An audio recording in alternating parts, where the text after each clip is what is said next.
গাজায় যুদ্ধবিরতি চুক্তি লঙ্ঘন করে ইসরায়েলি প্রধানমন্ত্রী বেঞ্জামিন নেতানিয়াহু ফিলিস্তিনি বন্দি মুক্তি স্থগিত করেছেন। রবিবার 23 ফেব্রুয়ারি তার দপ্তরের বিবৃতিতে বলা হয়, হামাস পরবর্তী পর্যায়ে জিম্মি হস্তান্তর নিশ্চিত না করা পর্যন্ত ফিলিস্তিনি বন্দীদের মুক্তি বন্ধ থাকবে।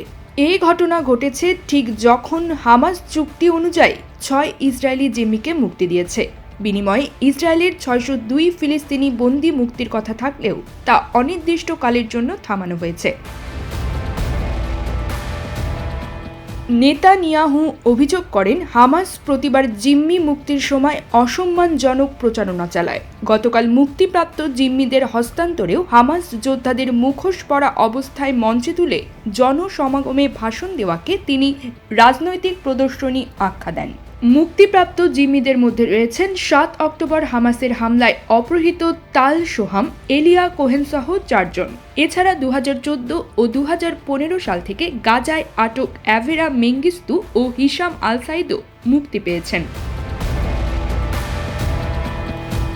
19 জানুয়ারি শুরু হওয়া যুদ্ধবিরতির প্রথম ধাপে হামাস এ পর্যন্ত 25 জিম্মি মুক্ত করেছে। চুক্তি অনুযায়ী 42 দিনের প্রথম পর্যায়ে 33 ইসরায়েলি জিম্মির বিনিময়ে 1900 ফিলিস্তিনি মুক্তির কথা ছিল।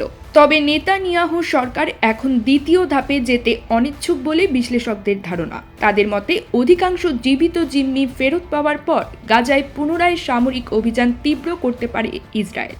মিশর ও কাতারের মধ্যস্থতায় চলা আলোচনা জটিল হয়ে উঠলেও মধ্যপ্রাচ্য সংকট নিরসনে আন্তর্জাতিক চাপ অব্যাহত রয়েছে। তবে নেতানিয়াহুর এই সিদ্ধান্ত যুদ্ধবিরতি ভেঙে ফের রক্তপাতের দিকে মোড় নেওয়ার শঙ্কা বাড়িয়েছে।